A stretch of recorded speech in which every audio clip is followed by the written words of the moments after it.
All right, so we got a video here. Wuthering Waves is a better game than Genshin Impact. All the reasons why. Let's see what's going on here, because I play both games now. Well, I haven't played both games since launch, but I'm gonna play both games and let's see if this is legit or not, if I agree with some of this or not, because I got my own opinion. By the way, I got my own opinion, obviously. Anyway, let's get right into it. Make sure you guys like, comment, subscribe if you're new. Don't forget to share the video, and also don't forget to hit that subscribe button. It helps out the video a lot. Also, don't forget the link to the original video is down below if you want to just watch that without any commentary from me on it. And also, last thing that I wanted to say is let's do a like goal of like 3 likes and 2 new subscribers. Let's go and let's get to it. Wuthering Waves is a better game than Genshin Impact. Yup, I said what I said. And in this video, I'm going to tell you all the reasons why I think that is. Now, before anybody comes for me, which I realize is going to happen anyway, I want you to know that I have played both games extensively, and I've spent over 3 times as much money in Genshin Impact than I have in Wuthering Waves. Yeah, who hasn't? I mean, I just think I got a problem. I have my Raiden Shogun at C2, and I don't care how bad the meta is for freeze teams, Kamisato Ayaka will always have a special place in my heart. But today, the only one that has a special place in my heart on that game is goddamn Yomiya, okay? Today, I want to tell you about all the things that I can come up with where Genshin Impact just quite honestly falls short when compared with Wuthering Waves. And if your first response back to me is something about the Sensory Tower revenue reports, just go ahead and stop, because I don't take into account how much money a gacha game has bamboozled players into spending in what for all of them are very predatory pricing models. I'm not taking into account any of that as far as the quality of any individual game. But hey, that's true, because to be honest, there is a lot of good gacha games that doesn't make billions of dollars. I would say billions. They don't make billions yet, but that doesn't make millions of dollars a month, because I mean they just don't really push people to make that, like, to spend money in the game, right? But they are actually pretty good games. Do I know any? Let's see. Yeah, no, not right now. I'll be honest. There are some out there. I don't know. First, if you're new here on my channel, what's up? I'm Solus, and I make videos about gacha games. Guides, news, just whatever I feel like making. So if that sounds like your cup of tea, please consider hitting the subscribe button. I would greatly appreciate it. Go hit that subscribe button to this man, bro. What y'all doing? Hit the button. What? Alright, now let's get into today's video. The first thing on my list is going to be how generous the developers are for Wuthering Waves and how that impacts the new player experience. The new player experience is going to be significantly better than it is for Genshin Impact for one simple reason. And that reason is Wuthering Waves gives you 3 free 5-star characters from the standard banner, as well as something like 30 free polls for the limited banner, if I remember right. Now, Genshin Impact just recently did a thing where you can also get a 5-star character of your choice from the standard banner, but it's only a single character, and it took them over 4 years to add this to the game. And they never give out free 10 pulls. The main part of having fun in any gacha game is being able to play with characters that you like, and Wuthering Waves allows you to do that from the very beginning of the game. Kuro Games has honestly been so generous with what they've given us in Wuthering Waves that it's actually had like some kind of reverse psychology effect on me, where I've actually ended up spending more money in the game than I would have otherwise. And that's a perfect segue into my next point, which is the character and weapon banners. Now, Genshin Impact just recently introduced a change, coincidentally not long after Wuthering Waves came out, that made their character and weapon banners a little bit better. But the crazy thing is that even with the new changes, the banners still absolutely suck when compared with the Wuthering Waves banners. In Wuthering Waves, yeah, because you know, you try to pull for a character and you get a goddamn Chi-Chi. I'm still mad that I got a Chi-Chi from that. I'm gonna be honest. I still heat. That still makes me want to just throw the game in the trash. But whatever. Hard pity for a 5-star character is 80 pulls. And for me, usually I get a 5-star character sometime before 80 pulls, like usually in the soft pity, which I think is around 69, which is a nice even number. But the biggest thing personally for me is that the limited weapon banners are guaranteed. They are guaranteed at 80 pity. So that means no 50-50, no other unwanted weapons. You are getting the weapon that you want at or before 80 pulls every single time. And I do wish that every gacha game followed this same thing, but they don't, because most of them want more money, right? Like I think, okay, I get that the character gotta be a 50-50, right? You can't guarantee the character, but I think the weapon should always be a guarantee, because it's no reason for the weapon not to be a guarantee. when you're already spending for the character anyway, right? And look, I know full well that gacha games in general are just a major ripoff, but these are the best and most generous banners that you're going to find in any gacha game that's out right now. And by definition, this also makes Wuthering Waves more free-to-play friendly. It's just an L for Genshin all the way around. Now, I hope when Neverless Evidence come out, I hope it really adopts the mindset of horror games instead of Genshin Impact, because I really do want that game to succeed. That game looks so fire. I can't wait. have to break up this next part into several subcategories, but let's go through and see how Wuthering Waves and Genshin Impact compare in terms of content and gameplay. So first thing I want to talk about is combat. Don't get me wrong, I enjoy Genshin's combat very much. Genshin's elemental reaction system is super cool and it is really fun, but that is kind of all you get. The game is easy, and once you learn the elemental reactions, that's it. Enemies and bosses and mobs are just sponges for damage numbers, and you can just mindlessly grind it away. In Wuthering Waves, you have dodges, counterattacks, intro and outro skills, and a stagger bar for enemies. All of those elements in Wuthering Waves make the combat feel way more dynamic in every single fight. You sometimes actually have to think, and I know that can be a scary word, but trust me, it's worth it. So while I do acknowledge that it is possible for somebody to enjoy Genshin Impact's combat more, if anyone is to try and say that Genshin Impact's combat is just objectively better, that is just false. What I would say for the combat part of this is, I mean, I'm gonna be honest, it's kind of true. Because the way I see it in combat, I don't really care for like if it's fun or not. I care if it's flashy. And Genshin's is flashy versus Koro's or Wuthering Waves isn't really that flashy, but Wuthering Waves have like the dodge mechanics, and then once you dodge or if you parry, like you actually feel that thing. Like when you hit that thing, you actually, I don't know how to explain it. It's like you actually feel you parrying or dodging that attack and then smacking the enemy back, right? Versus, I mean, against you don't really have a dodge for real. I mean, you just fighting and you just fighting. But the fun part about Genshin is the little cutscenes that they have for when the character do like right a Shogun scene, like when she and then slices, like that's so fire. Yoimiya when she jumps up and shoots the bow and then fireworks or whatever, that's fire. Like the flashiness, and I say that like Wuthering Waves is more about like how the combat feels, and Genshin is more about how flashy can we make this combat in the first place, right? That's how I feel about the combat system. Now, I like both. I'm gonna be honest. I like both. So I don't really have a favorite for that one. You can say that it is easier or that you enjoy it more, but that's about it. Okay, now let's move on to world exploration.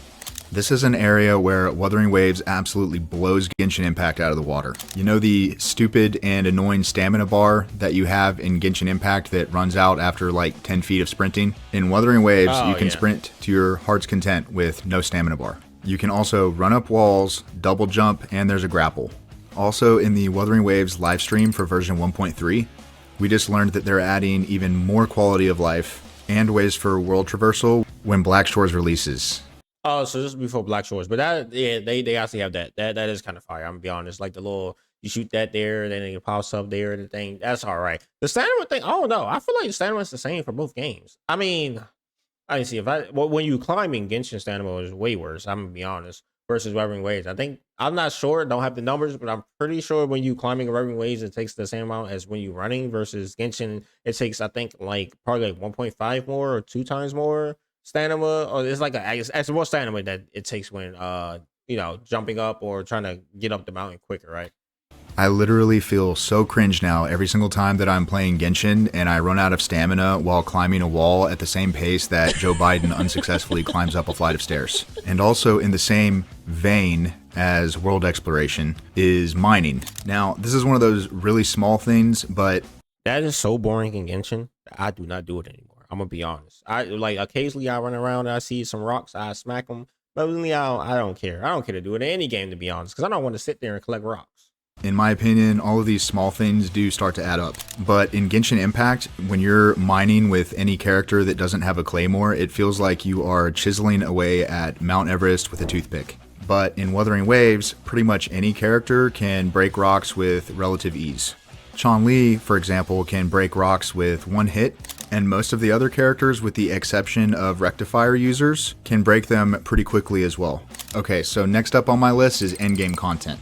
If you've ever hit the endgame in Genshin, you probably know that the endgame just consists of basically you just keep leveling your characters, grind artifacts, do your Spiral Abyss, and then you log back in for real when there's an actual story update. Now, I mean, they also added the imaginary thing, but that kind of forces you to upgrade more characters, to be honest, because you don't know what characters are gonna be in there. Then the characters in there, oh look, you got a level 50, but then you can also use like the suggested ones, which is at the right level that you need to do.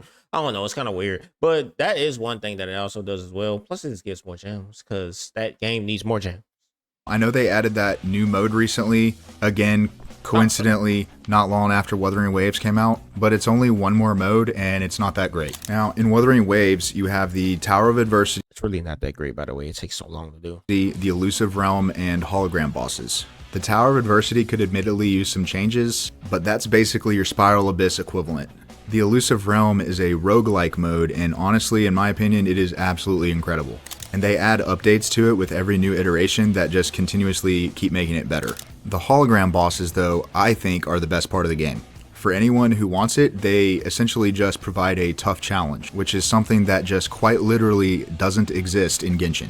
And part of the fun for the hologram bosses is actually just re-clearing them with different teams and different characters, just to see what you can do.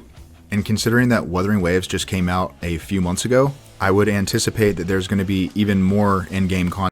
I have not done any hologram bosses yet in Wuthering Waves. I'm gonna be honest. If y'all want to see a video like that, like the video and I do it. Content coming in the future. Now, I can go either way on this, but sometimes I don't want to read the story, and sometimes I just want to get back into the action. Well, guess what Wuthering Waves has that Genshin Impact does not? A skip. If you guessed a story skip. A skip button. I don't understand why that game doesn't have a skip button yet. Everyone knows that it's a skip, that people skip the story most of the time, especially the side stories, because there's no point in just sitting there looking through it. But no. Genshin decides not to add a skip button. Like what? Like Zenless Zone Zero has a skip button. Why don't Genshin have a skip button? I'm pretty sure Honkai Star Rail has one to a point. But I don't understand. That game needs a skip button. Skip button, you would be correct. Genshin players, myself included, have been asking for this for years. Actually, because like if you think about it, right? We sit here, we really think, right? I'm a new player to Genshin. I log in. Yeah. So you gotta sit through about probably a couple of days, maybe a couple of weeks worth of story to get to the end game to where you all caught up. But then let's say whatever to that, right? New person that played the game already seen the story probably, or from, I don't know, like watching somebody video or something like that, or don't really care for the story. They still gotta sit there and they gotta go through all the stuff, especially Samira. I feel so sorry for anybody. They gotta go through that again, but they gotta go through all that story without having like an instant skip past this part, or just a skip button in general so you can just skip the story. It's just nope. You gotta go through all of this and you gotta do all of this, and then next thing you know, you're there. But I guess it's the experience that matters, guys. I guess they just don't want to add a skip button. To be honest, I don't know why. Maybe they're just proud of what they made, but I know other games do the same thing because they know that most people ain't gonna skip. But I don't know.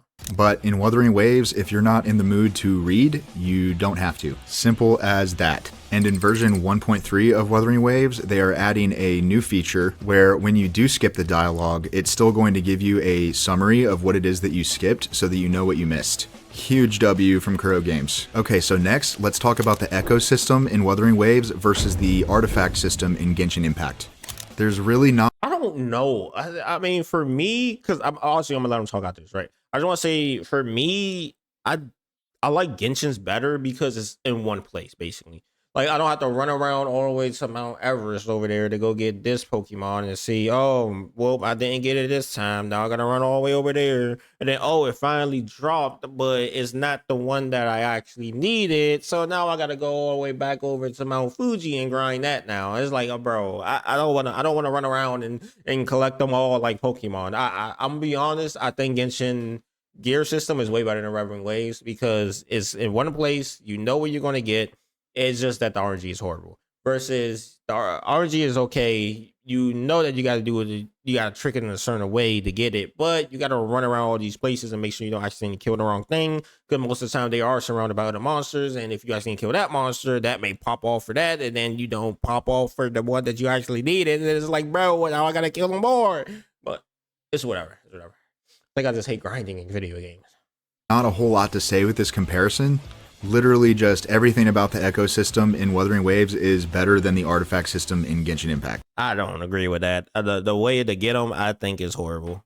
In Genshin, it is an endless grind, and at the end of that I think they both are endless grind. Okay, let me stop. endless grind, you probably still won't have an artifact with the correct main stat that you want. Now, they did just add a new mechanic where you can get an artifact with the I wouldn't even call that a new mechanic that they added. That's a cash pit right there. main stat that you want, but it takes months to do it for just one artifact, and then your substats are probably still going to roll like shit.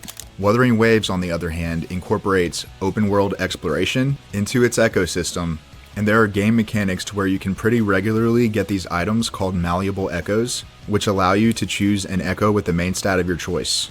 And the fact that you can use your echoes in combat adds an entire extra layer of complexity. Like I said, there's really not a whole... Okay, that is kind of true, actually. Hold on, let me think about that. That is kind of true. I mean, I still like Genshin better because I don't have to run around. Mainly, I love the ecosystem to a point. The main thing about the system that I don't like is that I have to run around. That's about it. Like if it was in a dungeon wise thing, I would like it because then it's in a secluded area. I could do what I do, be done, boom, boom, bang, bang, right? Like the eyes, like the 5-star echoes. Like you know where to get them. You know where to get them. I like that. That's fire because you can just sit there, grind them over and over and over and over again, and get what you need to get. And if you get what you get, you get what you get. If you don't, you don't. Versus like the 2 or 3-star ones, you gotta run around, go there, go there, go there, and go there, go up there, go down. It's like I don't really care for that, man. I'd rather just pop it off in the dungeon, man. Just give me the dungeon with these youngins. whole lot to compare here when talking about which system is better.